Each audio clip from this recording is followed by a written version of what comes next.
नमस्कार दोस्तों, आपका स्वागत है रंजीत सिंह जी के स्टडी यूट्यूब चैनल में। दोस्तों, आज हम लोग 5000 एमसीक्यू सीरीज का पार्ट 14 करने वाले हैं, जिसमें टॉप 50 महत्वपूर्ण प्रश्न होंगे। यह प्रश्न आपके सभी प्रतियोगी परीक्षाओं के लिए बहुत महत्वपूर्ण होंगे, इसलिए वीडियो को पूरा ध्यान से जरूर देखिएगा। तो चलिए शुरू करते हैं।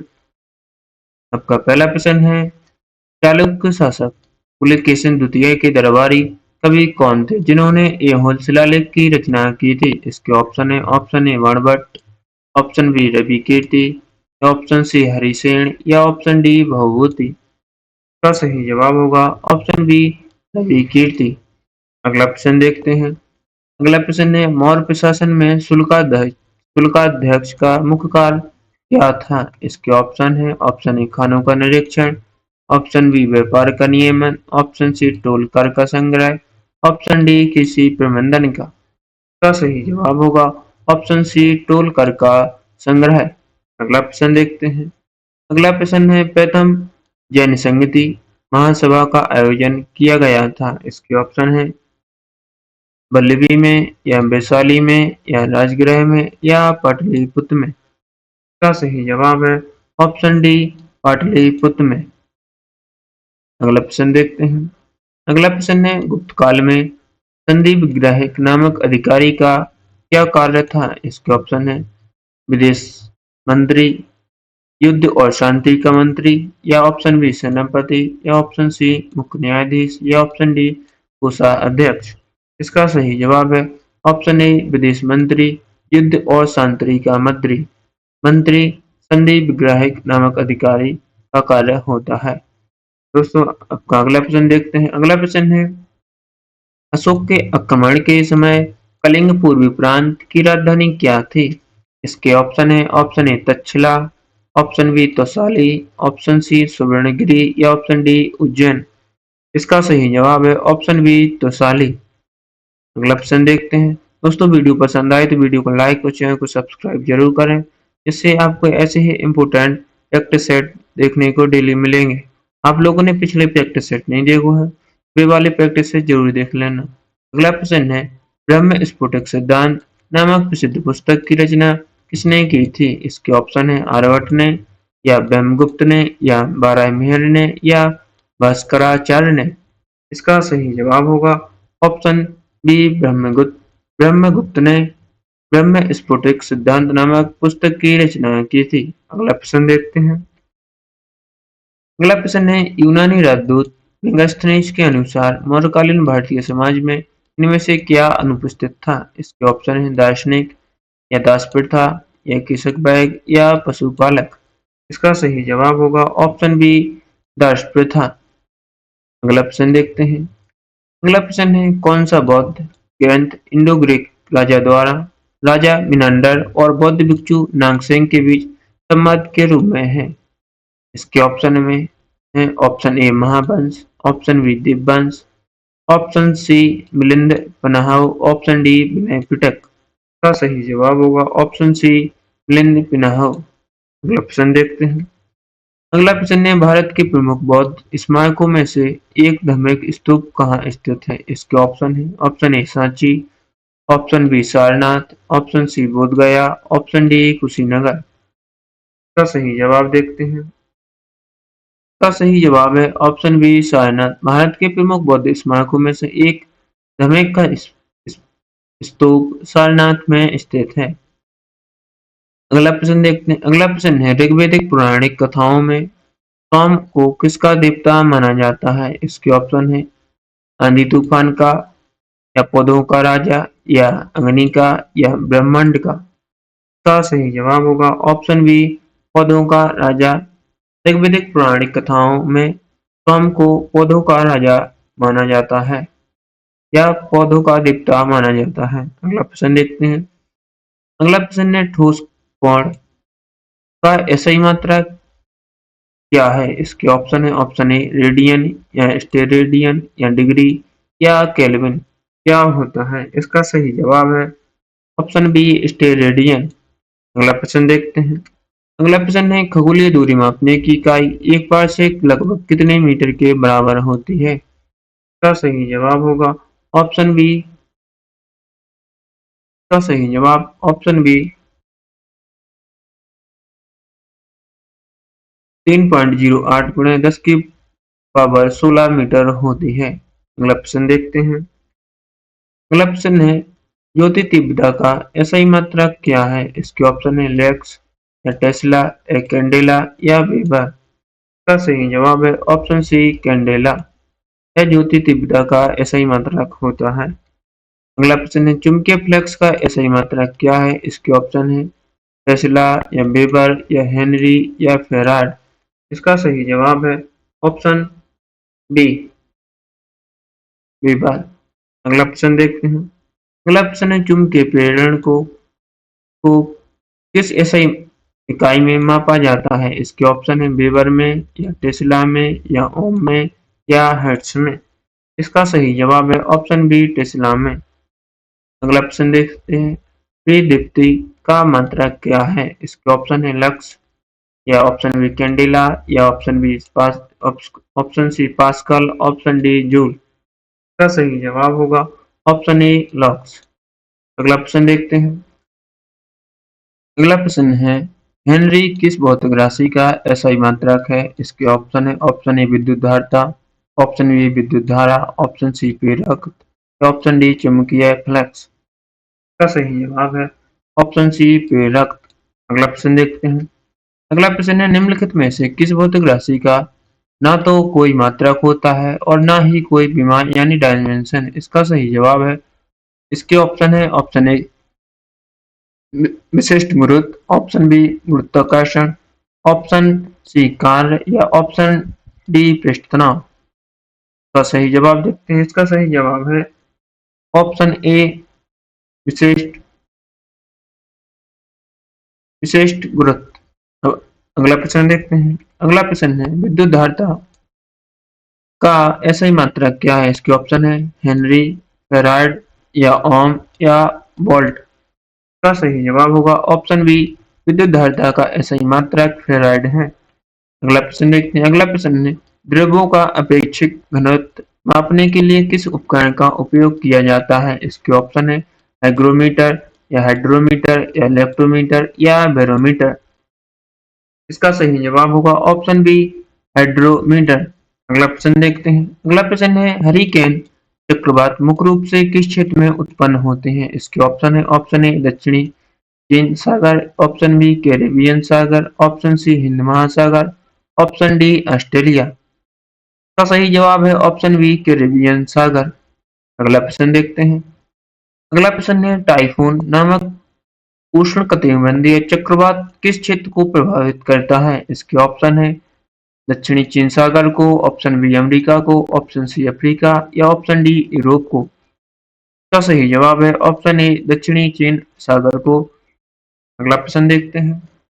अगला प्रश्न है, गिली विलेज किस देश के प्रमुख उष्णकटिबंधीय चक्रवात हैं? इसके ऑप्शन है जापान, ऑस्ट्रेलिया, चीन या मेक्सिको। का सही जवाब है ऑप्शन बी ऑस्ट्रेलिया। अगला प्रश्न देखते हैं। अगला प्रश्न है, 38वीं समांतर रेखा किन दो देशों के बीच सीमा रेखा है? इसके ऑप्शन है ऑप्शन ए अमेरिका और कनाडा, ऑप्शन बी उत्तर कोरिया और दक्षिण कोरिया, ऑप्शन सी जर्मनी और फ्रांस, ऑप्शन डी जर्मनी और पोलैंड। इसका सही जवाब होगा ऑप्शन बी उत्तर कोरिया और दक्षिण कोरिया। अगला प्रश्न देखते हैं। अगला प्रश्न है, 49वीं समांतर रेखा किन दो देशों को अलग करती है? इसके ऑप्शन है ऑप्शन ए अमेरिका और कनाडा, ऑप्शन बी भारत और पाकिस्तान, ऑप्शन सी फ्रांस और जर्मनी, ऑप्शन डी रूस और चीन। का सही जवाब है ऑप्शन ए अमेरिका और कनाडा। दोस्तों, वीडियो पसंद आए तो वीडियो को लाइक और चैनल को सब्सक्राइब अवश्य करें। अपने दोस्तों के साथ शेयर जरूर करें। अगला प्रश्न देखते हैं। अगला प्रश्न है, हिंडनबर्ग रेखा किन दो देशों के बीच स्थित है? जो ऑप्शन है ऑप्शन ए जर्मनी और पोलैंड के बीच, या ऑप्शन बी भारत और चीन, ऑप्शन सी फ्रांस और इटली, ऑप्शन डी अमेरिका और मेक्सिको। का सही जवाब होगा ऑप्शन ए जर्मनी और पोलैंड। अगला प्रश्न देखते हैं।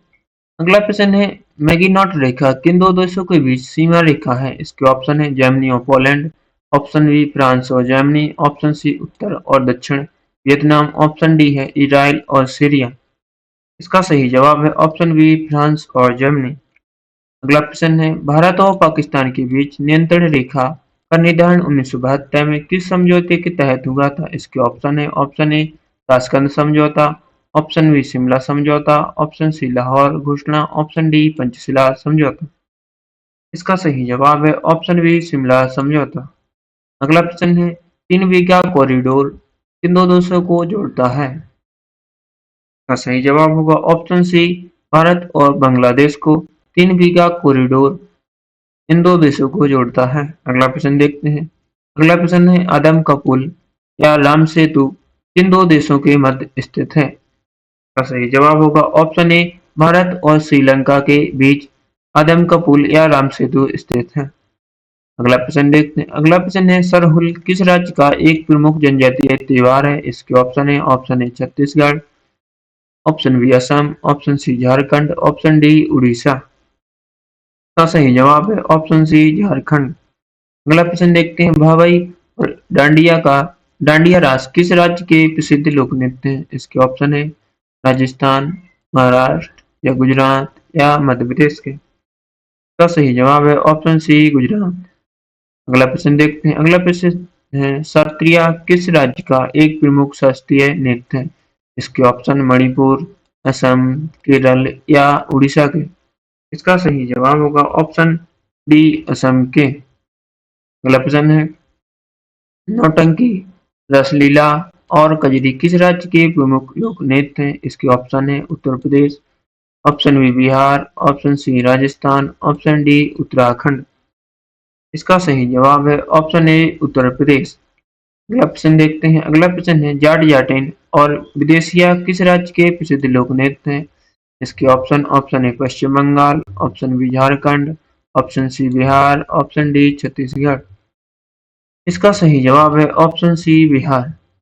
अगला प्रश्न देखते हैं। अगला प्रश्न है, कृषि क्षेत्र में गोल क्रांति का संबंध किसके उत्पादन से है? इसके ऑप्शन है टमाटर से या आलू से या अंडा से या प्याज से। इसका सही जवाब होगा ऑप्शन बी आलू से। गोल क्रांति का संबंध आलू से है। अगला प्रश्न है। अगला प्रश्न है, गुलाबी क्रांति का संबंध मुख्य रूप से किसके उत्पादन से है? इसके ऑप्शन ए झींगा मछली और प्याज से, या ऑप्शन बी मांस और टमाटर से, या ऑप्शन सी फल और शहद से, या ऑप्शन डी तिलहन से। गुलाबी क्रांति के संबंध मुख्य रूप से किससे है? इसका सही जवाब है ऑप्शन ए झींगा मछली और प्याज से।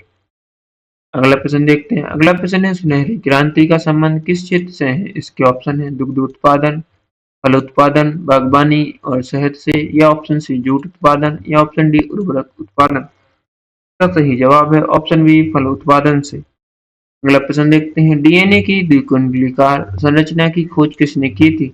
इसके ऑप्शन है Robert Hooke, option B James Watson और फ्रांसिस क्रिक ने, या ऑप्शन सी चार्ल्स डार्विन ने, या ऑप्शन डी हरगोविंद खुराना ने। इसका सही जवाब है ऑप्शन बी जेम्स वाटसन और फ्रांसिस क्रिक ने। अगला प्रश्न है, क्षय रोग, टीबी और हैजरा के जीवाणुओं की खोज किसने की? इसके option A Robert Koch, option B Louis Pasteur, option C Edward Jenner, या ऑप्शन डी अलेक्जेंडर फ्लेमिंग ने। इसका सही जवाब है ऑप्शन ए रॉबर्ट कोच ने। अगला प्रश्न है, मानव शरीर में रक्त परिसंचरण तंत्र की खोज किसने की थी? इसके ऑप्शन है कार्ल लैंडस्टीनर ने, या ऑप्शन बी विलियम हार्वे ने, या ऑप्शन सी क्रिश्चियन बर्नार्डी ने, या ऑप्शन डी जोनास साल्क ने। इसका सही जवाब है ऑप्शन बी विलियम हार्वे ने। अगला प्रश्न देखते हैं। चेचक के टीके का आविष्कार किसने किया था? इसके ऑप्शन है लुई पास्चर ने, या एडवर्ड जेनर, या अल्बर्ट साबिन ने, या रोनाल्ड रोस ने। इसका सही जवाब देखते हैं। इसका सही जवाब है ऑप्शन बी एडवर्ड जेनर ने चेचक के टीके का आविष्कार किया था। अगला प्रश्न देखते हैं। अगला प्रश्न है, डेनमार्क की संसद को किस नाम से जाना जाता है? इसके ऑप्शन है फोलगेटिंग, ड्यूमा, या डाइट, या रिक्सडॉक से। इसका सही जवाब होगा ऑप्शन ए फोलगेटिंग से। अगला प्रश्न देखते हैं। अगला प्रश्न है, जर्मनी की संसद को क्या कहा जाता है? इसके ऑप्शन ए नेसेट, या ऑप्शन बी शूरा, या ऑप्शन बी सी बुंडेस्टैग, या ऑप्शन डी मजलिस। का सही जवाब होगा ऑप्शन सी बुंडेस्टैग। अगला प्रश्न देखते हैं। नॉर्वे की संसद का क्या नाम है? इसके ऑप्शन है स्टोर्टिंग या खुरल या सेजम या डेल आयरन। इसका सही जवाब है ऑप्शन ए स्टोर्टिंग। अगला प्रश्न देखते हैं, दिल्ली स्थित लाल बहादुर शास्त्री दिल्ली स्थित लाल बहादुर शास्त्री के समाधि स्थल का क्या नाम है? इसके ऑप्शन है option A Shakti Sthal, option B Rajghat, option C Vijay Ghat या ऑप्शन डी शांति वन। इसका सही जवाब होगा ऑप्शन सी विजय घाट। दिल्ली में स्थित लाल बहादुर शास्त्री की समाधि स्थल का नाम विजय घाट है। इसका सही जवाब ऑप्शन सी। अगला प्रश्न देखते हैं, अगला प्रश्न है चौधरी चरण सिंह के समाधि स्थल को किस नाम से जाना जाता है? इसका ऑप्शन है option A Veer Bhumi, option B Kisan Ghat या ऑप्शन सी चित्रा भूमि या ऑप्शन डी अभय घाट। इसका सही जवाब होगा ऑप्शन बी किसान घाट के नाम से चौधरी चरण सिंह की समाधि स्थल को जाना जाता है। अगला प्रश्न देखते हैं, अगला प्रश्न है पूर्व प्रधानमंत्री राजीव गांधी के समाधि स्थल का क्या नाम है? इसके ऑप्शन है option A Veerbhumi, option A Veerbhumi, option A है वीरभूमि, ऑप्शन बी है शांतिवन या ऑप्शन सी समता स्थल या ऑप्शन डी एकता स्थल। इसका सही जवाब है ऑप्शन ए वीरभूमि। पूर्व प्रधानमंत्री राजीव गांधी के समाधि स्थल को वीरभूमि के नाम से जाना जाता है। अगला प्रश्न देखते हैं, अगला प्रश्न है शाहबाग किस देश की प्रमुख गुप्तचर संस्था है? इसके ऑप्शन है इजराइल या ईरान या जापान या इराक। इसका सही जवाब है ऑप्शन बी ईरान।